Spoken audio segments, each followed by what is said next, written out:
Hey everybody, just a quick reminder that there are timestamps down below for every chapter if you want to avoid major spoilers. If you just want to see the scores or just want to hear the quick run of the plot, go there. If you want to hear an in-depth conversation, I hope you can stay through the entire thing. Take care everybody, see ya. Welcome back guys, today we're going to be discussing the movie Beep X. Now this movie was not exactly what I thought it was going to be going in, but that doesn't mean it was a bad movie in general. This is the type of film that I highly recommend not watching with the boys or hanging out with just, maybe definitely not your parents by any way, shape, or form. Uh, let's get started, shall we? In 1979, a group of young filmmakers set out to make an adult film in rural Texas. But when their reclusive elderly host catch them in the act, the cast find themselves fighting for their lives. And yeah, that's pretty much the entire movie. No, I'm just kidding. We'll get a little bit deeper into it. Pretty much how the movie starts off is a girl doing coke, trying to hype herself up, telling herself she's going to be, and I quote, hold on, GD sex symbol. She's going with what seems to be her boyfriend, Mr. Wayne, and they're gonna start filming in a local location that they've rented or are going to try to stay for the night. It's a barn location.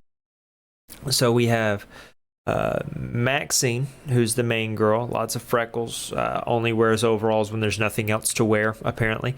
Lorraine, who is known as Church Mouse, who's a quiet person who seems to be just there for her boyfriend, who is RJ, who's going to be filming the entire thing and trying to make sure that adult films can be more than just porn.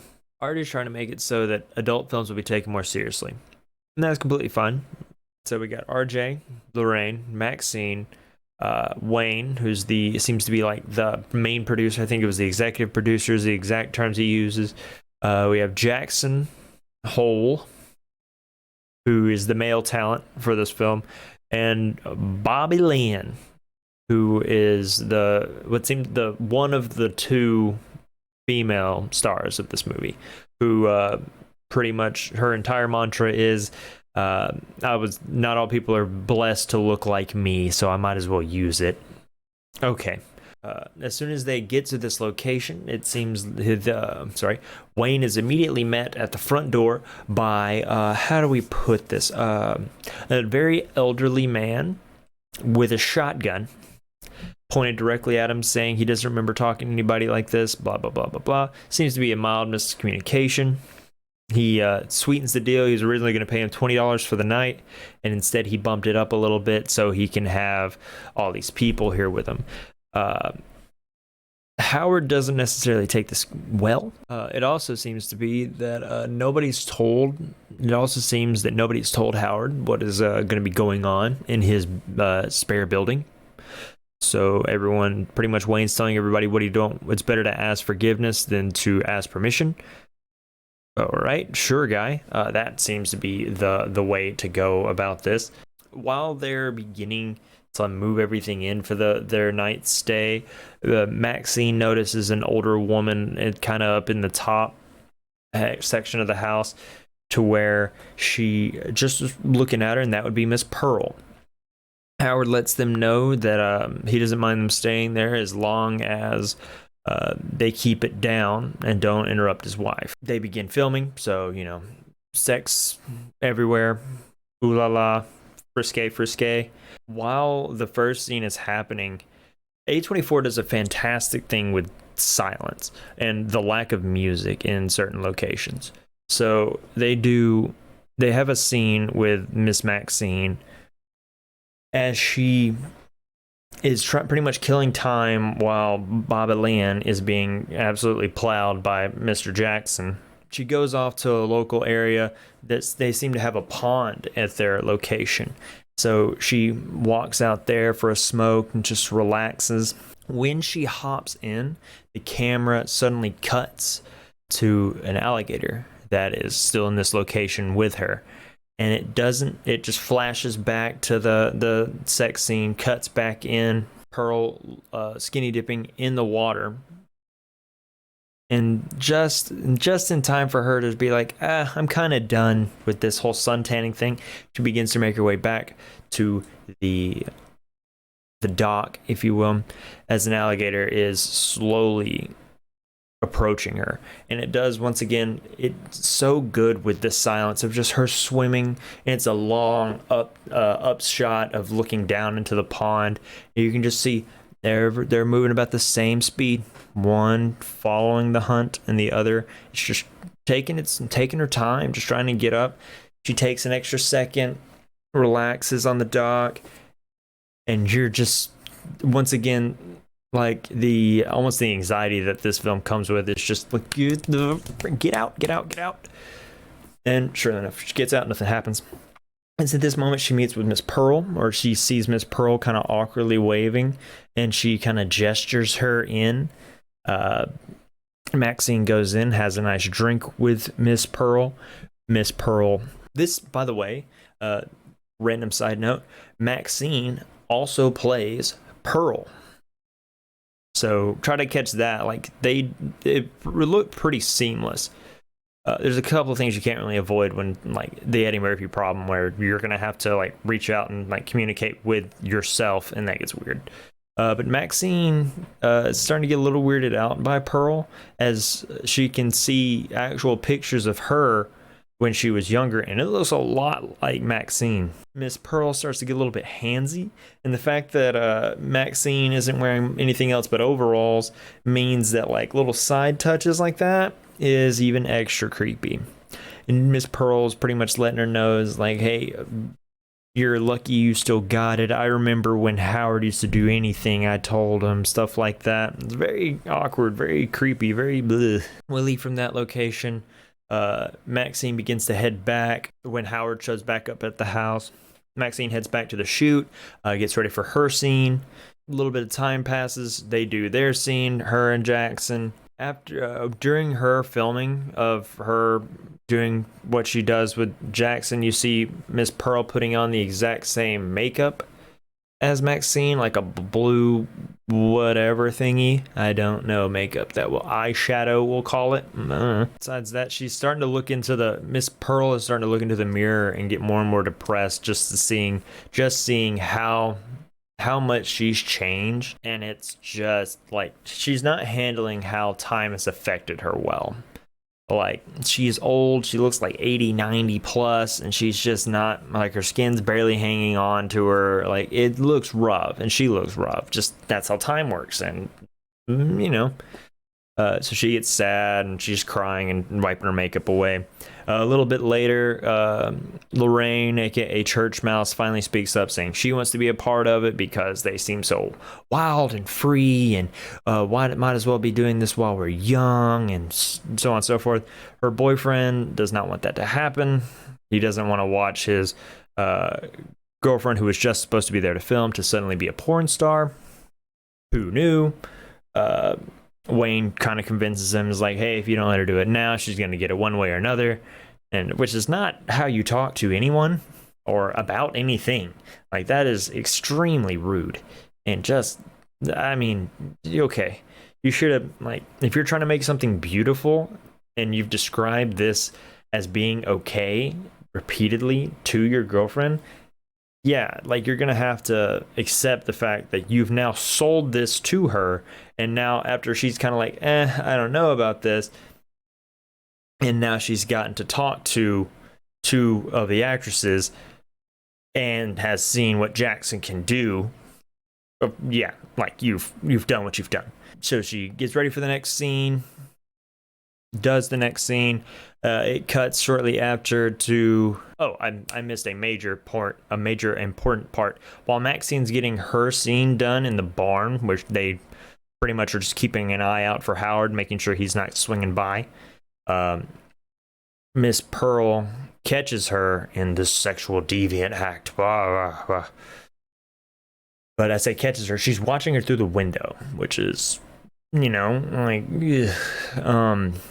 but now, getting back to where we were, RJ's super down after her scene, after Lorraine's scene, his girlfriend.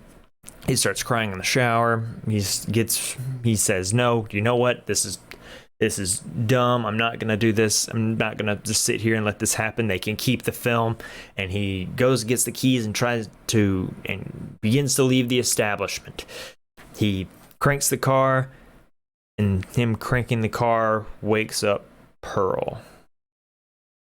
And Miss Pearl, as RJ's kind of fighting with himself to make sure he really wants to do this, he looks up, begins to pull forward as Don't Fear the Reaper plays in this car, because it's the 70s, so therefore it's going to have to play one of the 3 songs that people know from that time.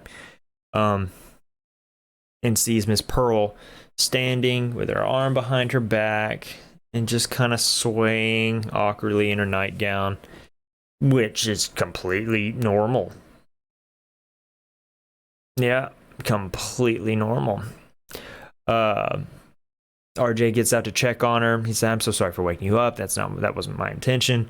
And she kind of snuggles up to him and tries to kiss him. And this movie will for sure make your skin crawl at certain points, and that's just what it's supposed to do. It's what A24 is known for at this point. It's just that uncomfortability, that why am I still watching this kind of mentality. But I love what A24 can do with proper funding. She cuddles up to him and she says, "Why won't you look at me while you look like you look at her?" And he says, "What? I think we should get you to bed, ma'am." And the second that happens, he gets stabbed in the neck. Just so simple and slow. And he is now dying. Falls to the ground, and she begins to stab and stab and stab and stab, and it begins to show like that kind of violent attack on his jugular as it's kind of like pieced apart, and it's whoa. They do an excellent thing with this kill, though. The blood hits on top of his headlights, and it makes almost like a red spotlight onto this scene. Another thing that was briefly mentioned previously is that Pearl used to be a dancer. After she gets done with this violent killing, she stops and begins to like ballet dance, a very slow kind of like, whoa, okay. That is pretty much the go slogan. Like the things are the A24 stuff's getting real as of this moment right now. After that kill happens, Wayne gets up after hearing movement or something like that outside and sees Howard. Church Mouse, aka Lorraine, gets up and asks, "Have you seen RJ? He wouldn't leave over something like this, right? He's more mature than that. It'd be fine, right?" And Wayne says, "I don't know. Let's both go look for him. That's fine, but I'm not getting in between this ever again. Like, this is not worth my time." They both leave their rented location. Lorraine finds Howard first. Goes to the house and finds Howard. Howard says, "Have you seen my wife? Blah, blah, blah. Have you seen my wife?" She gets really confused late at night. Says, "There's a flashlight in the basement if you wouldn't mind helping me. If you can go get that. I'm slow and stairs are a problem." Of course, she goes down there, gets locked. The movie actually starts off with police officers showing up to what seems to be a major murder, like a quadruple homicide, sextuple homicide. Plus, a lot of people are dead. And it shows how the rest of the film is pretty much showing how those people got to those locations, which is dope. It shows a hatchet, where the hatchet's going to come into play. It shows a smashed body on the driveway, which shows like who that could be. It shows somebody shows somebody in the basement, kind of done up. It does a lot of excellent shadowing and foreshadowing. She gets locked in the basement. Howard, there's a lock on the outside of it, and he locks her down there. Wayne's starting to look in the barn, and of course, ever since Quiet Place, people are going to try their best to always put a wood nail and a foot. Like, it's everywhere. But it also shows Pearl's intelligence. She knows she can't kill the way she used to, apparently. But now she has to play smarter. She has to hunt injured people. So she leaves that out in the barn. where she saw the very sinful act take place. Of course, Wayne steps on it. He's asking where RJ, like, she is nowhere to be found. Pearl is nowhere to be seen. Wayne steps on this nail, screaming out for RJ, hoping he doesn't get tetanus from this nail. Sorry.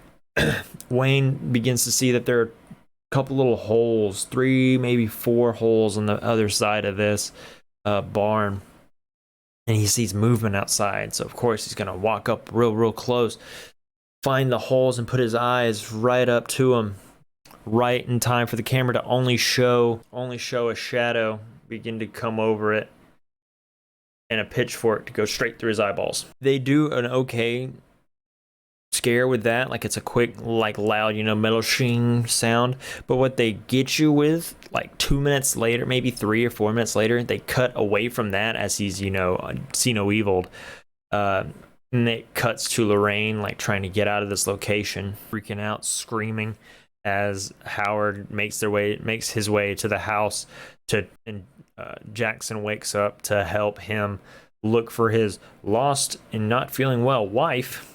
But it gets you, when you come back to the barn, another loud shing sound out of nowhere as she removes her pitchfork from his eyeballs, and she goes over there and slowly puts hay over the body. Kid Cudi, who plays Jackson, follows Steven to the lake, where we know their alligators are. Pretty much, they both have a military background, so Jackson's being a good guy, pretty much telling him that, like, hey man, I'll do whatever I can, I'll help you find your wife, like, Marines got to stick together. Howard pretty much says the last bohemian that used to come around these parts always walked around naked and just trying to show off in front of his wife, so he shoots him with said shotgun that we saw earlier in the film. Okay. Another person down. So right now we got Jackson's gone, Wayne's gone, RJ's gone. All the men are dead, leaving us still with Maxine, who is just now waking up. No. Left with Maxine and Bobby Lynn. Lorraine is currently down in the basement, taking an axe and trying to jab her way through this door. She reaches out, and of course Howard is there, and he is smashing her hand with the butt of his gun, and they do a really good job of practical effect on the hand and looks rough. Besides that, we have Pearl awkwardly creeping in on Maxine. She strips down and once again caresses her hips in her bed, and it's very awkward. Maxine wakes up eventually and gets, like, to her face to face and just screams at her. Bobby Lynn wakes up to the scream and sees Pearl hobble out of that location, and they all move like they're straight from, like, both the old people move like they're from the Dark Crystal. Like, they do not have a normal motion. Like, you can definitely tell some of the prosthetics kind of mess with them. Bobby Lynn freaks out and tries to start looking for Jackson or Wayne. She ends up walking toward the pond to where she finds Pearl standing naked on the dock. Bobby Lynn takes a blanket, covers over her, and tells her she used to be her mom also used to get really confused late at night, and fun, like, baby backstory for this person that has had nothing else except I want to be a porn star and super famous actor, something. After she tells her she wants to be a nurse and she just wants to help her, let's get you back inside, Pearl politely tells her to fuck off. You think you're so much better than me because I'm old and ugly now, blah blah blah blah blah, and it's like smacks her in the face. Bobby Lane quickly says, all right, screw this, I'm going home. Have a good life. I didn't know you were such a hateful little. And Pearl pushes her off the dock into, she lands in the water, and Pearl just shouts bitch towards her as an alligator, a huge alligator, a way bigger one than that was there originally, clamps down on her, rips her to and fro, blah blah blah blah blah. Pretty much I'm gonna fast forward because there's not really a lot that happens. Maxine hides in her room as Howard and Pearl go and look for her. We have an old person sex scene, pretty much saying that Pearl wants him to tell her that she's still beautiful and that she's all that. And it's really just, once again, that skin crawl A24 style of just, you have a person laying underneath this bed as you see two old people just going at it. And I mean, to each their own. It's not my thing, but do what you want. Maxine uses that opportunity, them plowing each other, to get out from underneath the bed, sprint to the main house, and sees that Lorraine's still screaming. She lets Lorraine out, and Lorraine's pretty much saying, "I hate you. Why would you have gotten me into this? I'd never want to see any of you again. We have to go. We have to get out of here." And she begins to run out the front door, and there's a good quick jump scare of just a shotgun. Poof, takes half her face off. I forgot to mention, during the sex scene, Howard does mention, "What if my heart can't take it?" kind of alluding to the fact that he might have heart issues. He is like 105. Howard and Pearl begin to discuss what to do with the bodies. We have to drag her inside so that we're still considered innocent. Because it'll be defending your property, self-defense, so on and so forth. Howard, knowing that he's the only one that can actually lift this person, begins to pull Lorraine, and as he does, there's like a death girdle that scares Howard. Howard dies of a heart attack then Pearl begins to freak out and kind of cry. The second that Maxine sees Pearl freak out, she grabs a gun that was Wayne's that they show like twice, points it at her, and Pearl's just saying, help me help him, so on and so forth. Maxine tries to fire, the gun does not work. Therefore, Pearl grabs this shotgun with all of her might and points it towards her next victim, fires, shoots this old lady all the way out the house, through her screen door, off of her deck, lands on the floor, lands on the ground. Maxine pretty much walks out. Maxine just walks out there, says some cool lines. Pearl's hip is broken. She's not going anywhere. Pearl keeps calling her a whore, so on and so forth. And Maxine is quoting the television that's been shown like 27 times about a preacher. It doesn't really matter at all. And she hops in the truck, begins to back out as Pearl has tried to crawl after her, and she runs over Pearl's face as she does coke on her way home. And it turns out the main preacher who has been shown, and it's not really much of anything except to tell the world or Texas that sex is bad, blah, blah, blah, blah, blah. Okay. Isn't needed. This movie has a prequel coming out the sometimes during this month, which I'll be going to see, called Pearl. So I'll let you guys know how that goes. As for this movie, let's start off. The plot. The plot is good. The entirety of this movie was meant to be like a nod to 70s and 80s slashers. Like that, you can tell that right from the beginning. There is no doubt in my mind that was their main goal. That's all I have to say. With that being said, the plot it's loose. It's a slasher. You can't really do much with a plot for a slasher. We're gonna give it a 5. 5 for the plot. Scares. There was 2 jump scares that got me pretty good. So it's an A24 film. So the scare factor of this is fantastic. That's not me saying that A24 films always are nailed it. I have been one to completely shit talk Midsommar from like start to finish. There are 2 great jump scares in the film. The overarching like vibe of it, that gross, that cringe, that like wanting to ball up into a tiny ball and die feeling is pretty good. I'll give it a 7. No, I'll give it a 6 on scares. The overarching threat are 2 old people who are having to use pretty much people's first thoughts of them as to their advantage. They're old and fragile. They need help. Therefore, you're the new target because they don't need you.